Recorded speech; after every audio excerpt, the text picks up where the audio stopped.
Hi Liyana, thank you so much for coming on this Prata Shop Date with me. Thank you for having me, Preeti. So how are you? Honestly, I'm sleep deprived right now. Hanging in there. So it's GE2025 and you're currently contesting in the Jurong East Bukit Batok GRC, That's aka My GRC. So what's your favorite thing about it so far? I would say the people. We are heartened to receive warm welcome here. It's an anomaly that we have people telling us to go away. Thank you so much for the warm welcome. Okay lah, wrong answer lah. It was supposed to just be me. Oh, really? But I guess people, that means me lah, just say me lah. I think this is already my favorite Prata Shop Date because we are going to get to eat with our hands. So finally we're doing it right culturally lah. So Yes. let's dig in. What is your go-to Prata order? The prata telur or egg prata. However, usually I will eat with sambal. Oh, Right? that's a good one. It's Yeah. quite underrated. In Singapore, coffee shop don't normally have prata with sambal. Yeah. So we will usually go with curry. Yeah. And what curry is this? Fish curry, which I think is like the My classic. favorite. My favorite. A bit controversial lah. But what are your thoughts on prata with sugar? I think one thing that comes to mind is diabetes, which I'm trying to stay away from. Oh no, too real, too real. And I think for me, especially because I come from a line of, patients with diabetes type 1, type 2, Yeah. and I try to shy that away from me as much as possible because Yeah. it's in the gene. That's why when I have my beverages, Yeah. it's normally without sugar. Wish I could say the same lah. I come from the same line. I gotta have my ice Milo. So this is your second time contesting with RDU, and back in 2020 we were having a global pandemic. You also just had a newborn. So what's been different in the last 5 years? I get a little bit more sleep now, on top of taking care of the baby back then and running for an election. Apart from that, the difference is I think the sentiments that we get on the ground. People has been, like what I mentioned earlier, much more warm in terms of their welcome. When we give something, they give us a handshake in return. They stood up for us. Yeah. They tell us thank you for contesting here.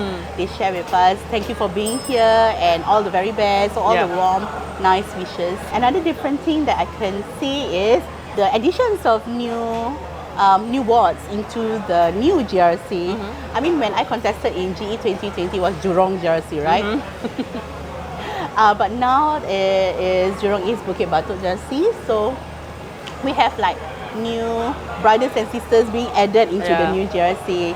So we are now, the different will be walking towards the new subsume wards like Hong Kong North, Yeah. the expansion of Bukit Batok, as well as parts of Yuhua. I had a taxi uncle who was so offended. He Why? asked me, your address got say Clementi, right? And I said, yeah. He said, then why GRC no Clementi? And I'm like, uncle, this one, you must ask my No friend Jerry lah. control, yes. Not me, not me.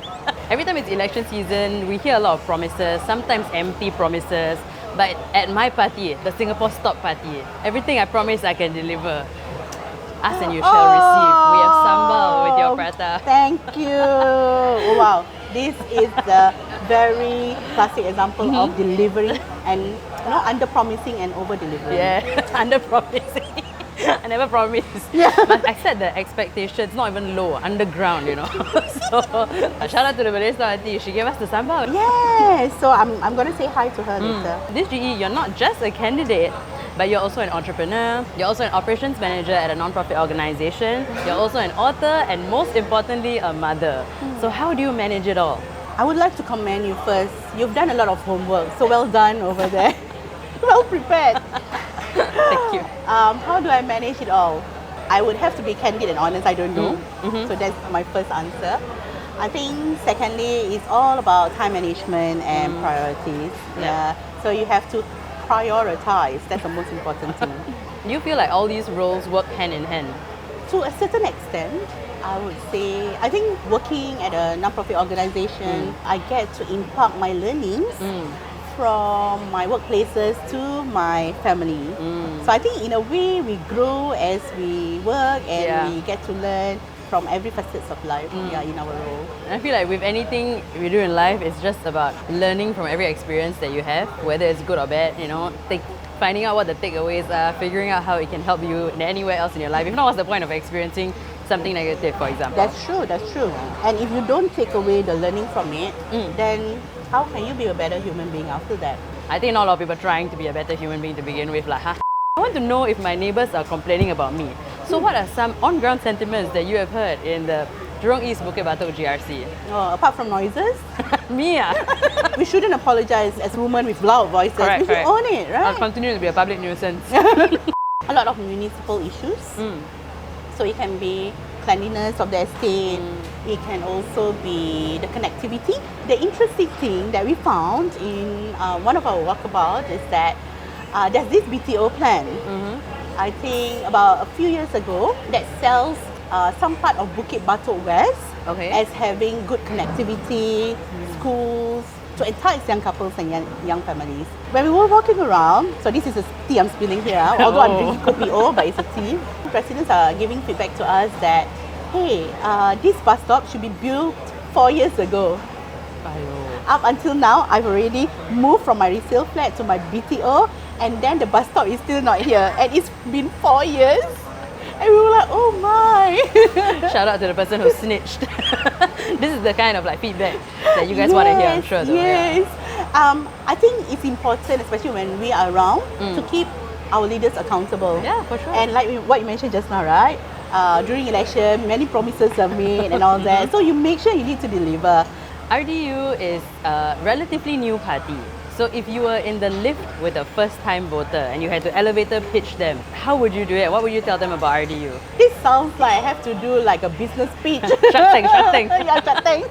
I would say, of course, first and foremost, I will say hi, hello. I couldn't just show our flyers in front of their face, right? Say hi, hello. I will ask for their name. I will introduce myself. I will ask, oh, how long have they stayed there? Have they heard about RDU? And then I will go into, sharing Okay. about more about RDU.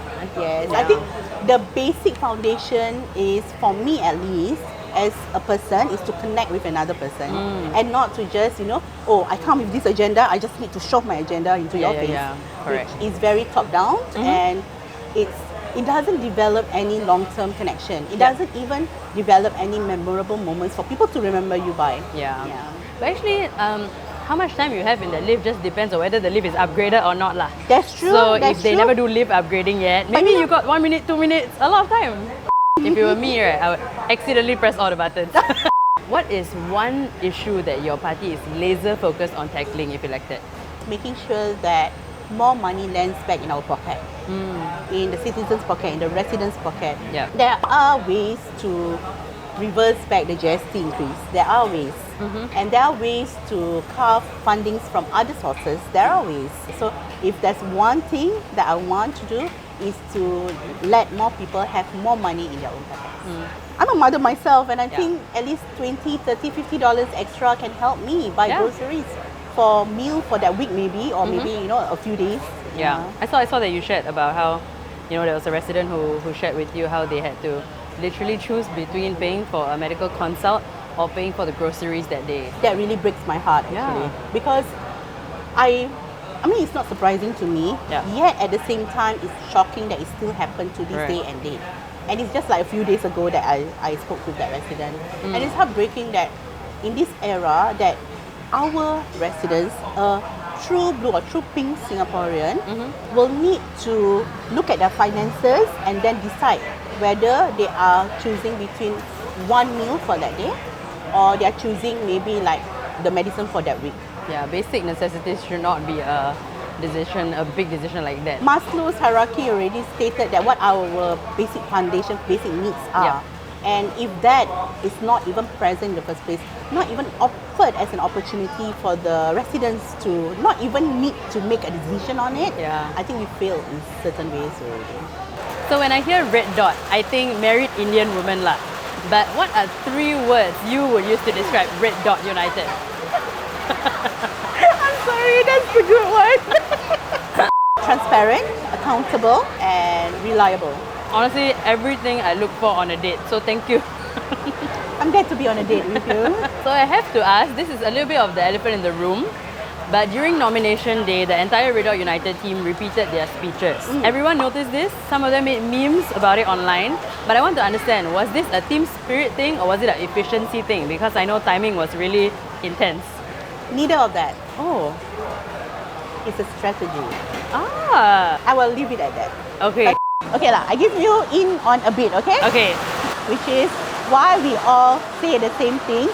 Oh wow, it's refraining me It's from censoring you. why we all share the same speech is so that we are united as a team. Red Dot United. Why did you choose to enter politics? Lightning, lightning! Not again! They're censoring us! Stop! Why did you choose to enter politics? I would say that the number one thing is the kindness that I felt from Mr. Ravi. Because when I was back then homeless, he was the first stranger that I received kindness from. In the days where I am in despair, I think I was going through depression as well at that point. Secondly, I see, because I'm not someone who grew up to look and read policies and kind of like find out the gaps and this one no, this one wrong. No, I'm not that kind of person. And I don't think so that people will see me in that way as well. However, for me, why and what makes me join politics is the way that I see it. So the way that I see policies and politics are what I manage to wear, what I can drink, what I can eat, what are the ingredients that goes inside our prata, where we can go to school, where we can live. So I see policies in that is being intricated and being interlaced within the social fabric of our day-to-day living. Like how accessible is it to the average Singaporean? Exactly. And at the same time, what does this policy serve? Like, does this policy serve the super ultra rich or does it serve the everyday Singaporean? So earlier on I mentioned you're an author. You wrote a book called Homelessness, the untold story of a mother's struggle in crazy rich Singapore. So I'm guessing just like me, you didn't watch Crazy Rich Asians. Not our vibe lah, unrelatable. What's that? Can you share more about your experience? I was once kicked out of my mother-in-law's flat back in 2009 in the morning of Hari Raya, thinking that going to the park, pitching up a tent is just going to be like a temporary measure, just over a few days. It then ended up going to be a few months that I had to experience living in a tent by the beach. Fast forwarding to meeting Ravi, Andrew at a point of time, the TOC editors, getting a shelter after, getting myself into a role of being a single mother because my then husband just left us, raising 3 children at that moment, a baby and 2 growing sons, single-handedly with no money, financial support from my ex-husband. No, let me correct that. From my ex-deadbeat husband. In a summary, in a nutshell, that is. Then moving forward towards me getting to know my now current husband, getting remarried, setting up my own business. I shared in the book that when I first met my husband, it wasn't a date, like not our prata date. I thought when he asked me out, he wanted to have some business consultation. You thought work meeting? Yes, I different thought. kind of work meeting. No. After that, we got to know more better of one another. He proposed to me 3 times. I rejected 2 times. I accepted the 3rd time. Got remarried, got my 4th child, and then I ran into election. Aww. So how has he supported you through this entire journey? My husband and all my children right now are being my cheerleaders behind the scene, giving me moral support, giving physical support. Whenever I get emotional, they are there for me. So they are blessings. So I know in your experience when you were struggling with homelessness, you did mention previously that you met a lot of people who were in the same predicament. So what are some other struggles that they've shared that you think is important for Singaporeans to hear about? Before I was homeless, I didn't even know that there were homeless people here in Singapore. So that's one thing for sure. It was only when I was homeless that I discovered, there are actually other homeless families and individuals in Singapore. And how I got to know that is when I was staying by the beach, there are other families, other individuals, which I thought that they are there only for the festive weekend. But after the festive weekend was over, they are still there over a long period of time. And I got to befriend them. I got to know more about their stories. And I think one of them that touched me was about this family where they just got chased out of their HDB flat because they couldn't finance their house.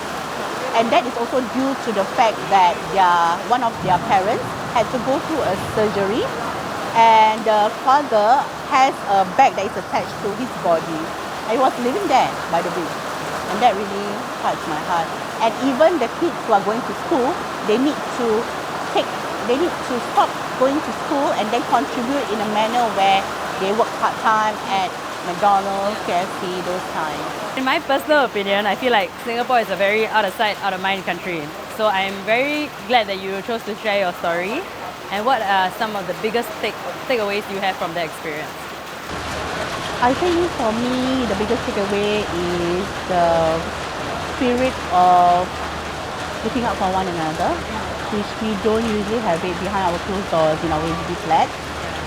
Being kind and compassionate and being there for others, regardless of whatever their backstories are, just being fully present for them there and then, and looking at what are the alternative ways that we can kind of like support and guide that person towards a new goal. That's the main takeaway. We've spoken a lot about kindness, and I really want to ask you about some very unkind things that happened recently.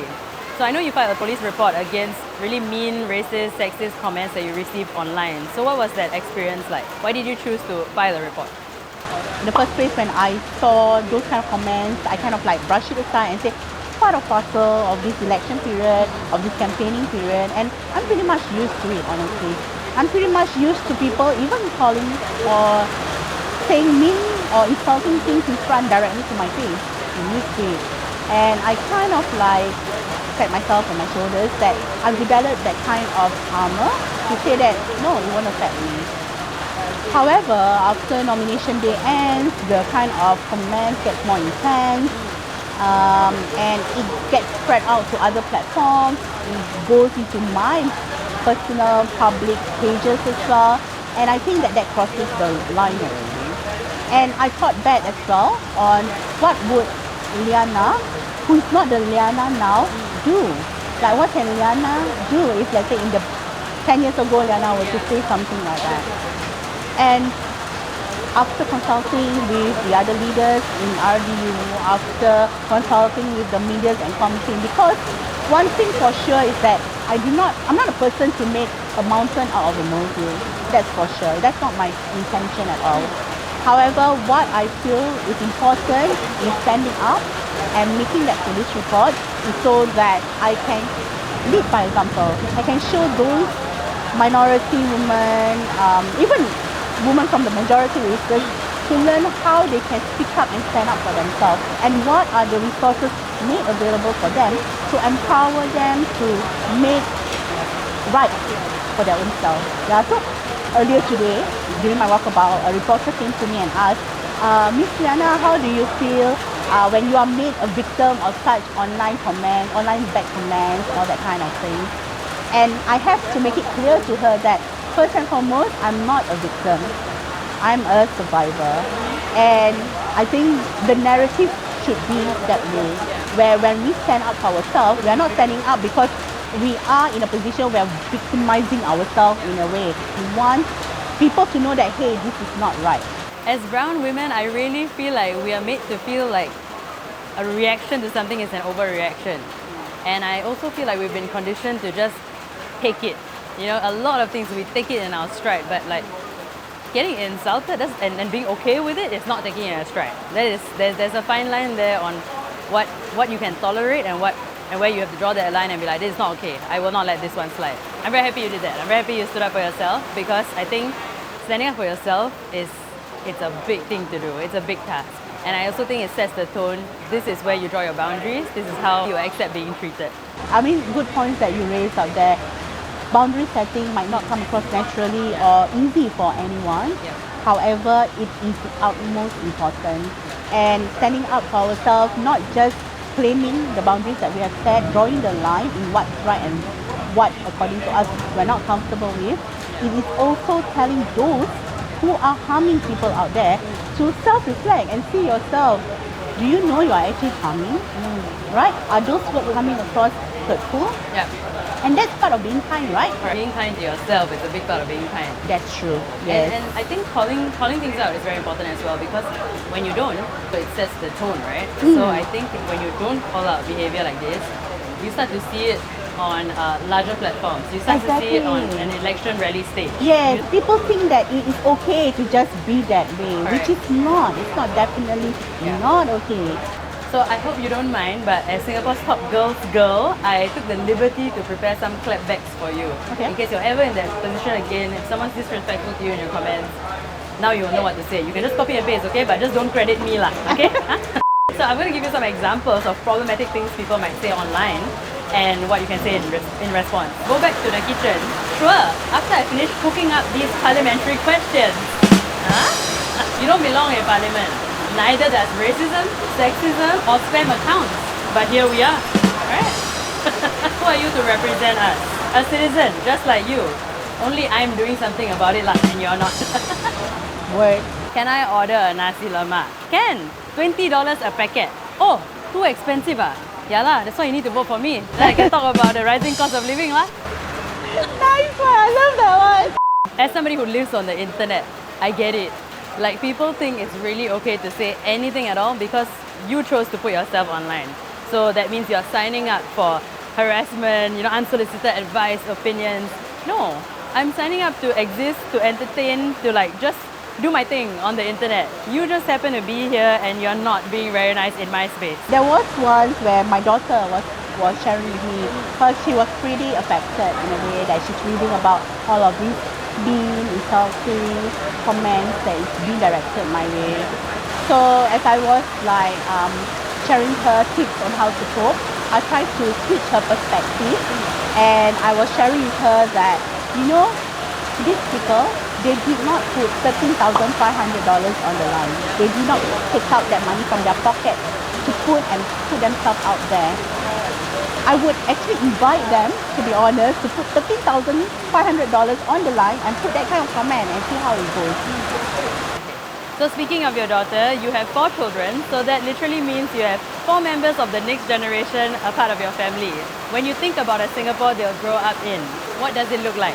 A Singapore where we have people saying hi to one another, smiling. A Singapore where when somebody falls or slips when it's raining because the floor is wet and slippery, they will not take out their phones and record, but instead put out a hand to help them up first. When somebody is down, any strangers can come up to you and say, hey, are you okay? That kind of Singapore. That sounds beautiful. It sounds like a fairy tale lah. Yeah, almost like, right?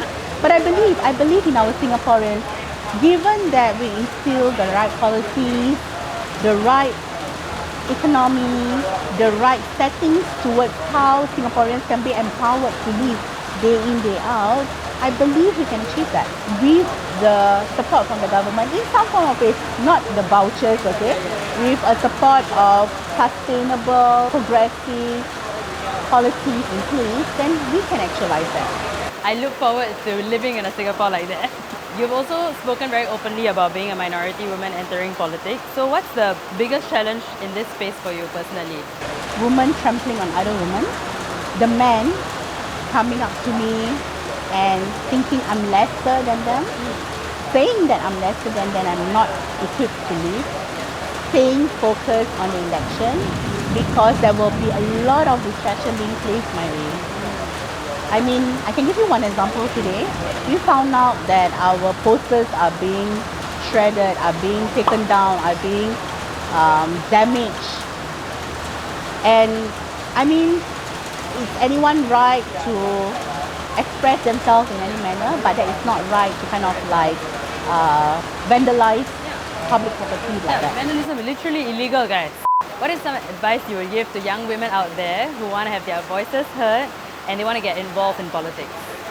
I think first and foremost, I would have to put a disclaimer. I don't think I'm the expert to give advices, but I can share what I can based on my own lived experiences.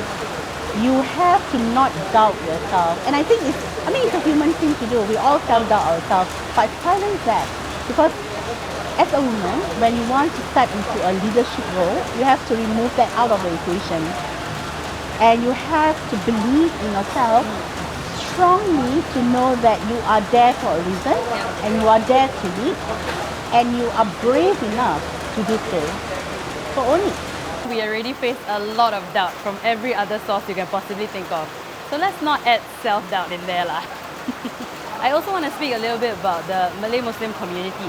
What are some main issues you think the community faces in Singapore? I'm glad that you asked me this question because you know what?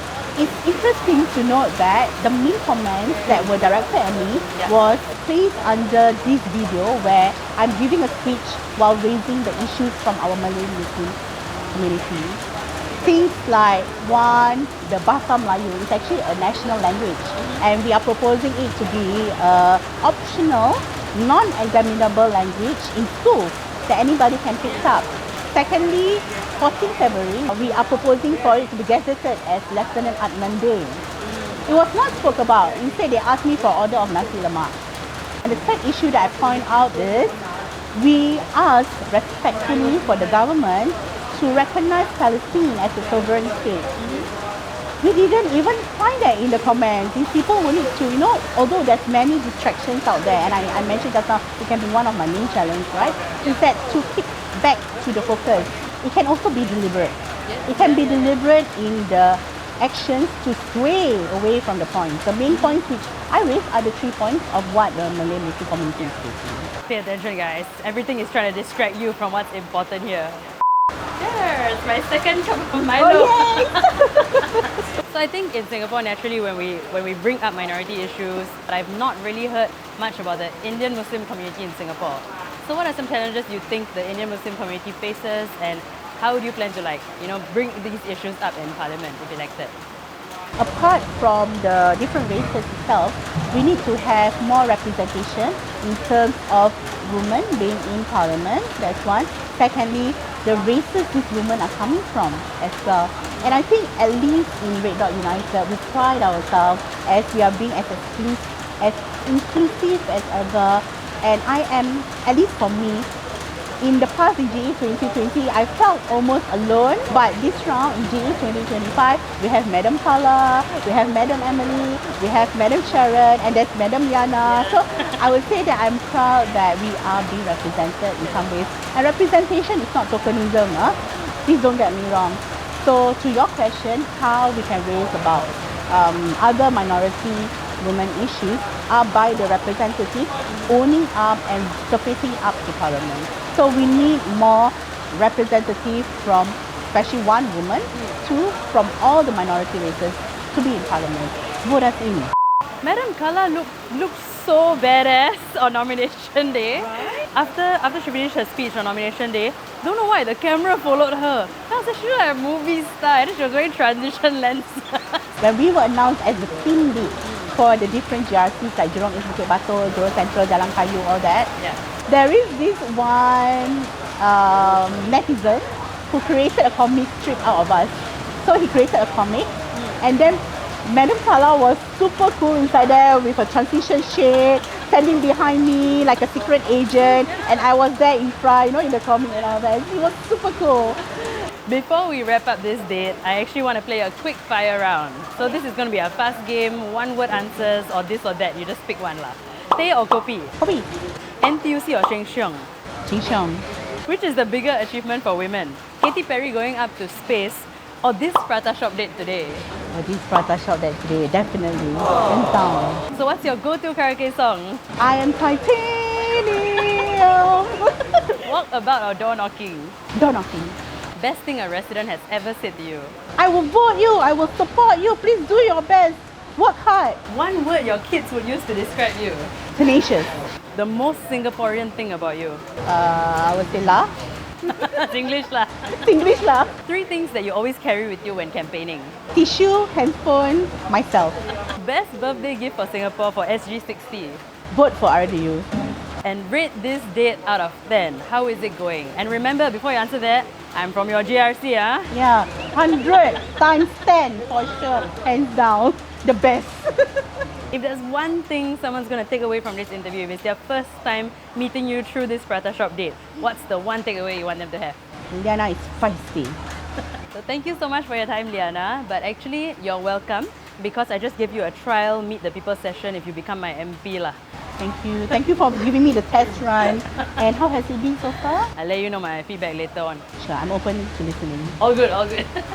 So thank you so much and all the best for GE2025. Thank you. Something very cute that I wanted to bring up is we've never met, but 5 years ago you did reach out to me because you nominated me to be Singaporean of the Year. Did I? You did. But thank you. It was because of the fundraiser. Oh, for the migrant workers. Yeah. Okay. Oh. So I'm very happy we actually got to like finally meet today yes, because that is very, very sweet. Yes. And I really appreciate you. Of course, and I appreciate I've been a fan. Yeah, but I really appreciate that you actually support the extremely important work that I use my platform to do. Definitely. I mean, what more or what better to do for us humans is to empower each other and lifting up one another, right? So I think that is me trying my littlest way to kind of like continue supporting It's you. a massive, like it's not little to me. To me that was massive and I appreciate it.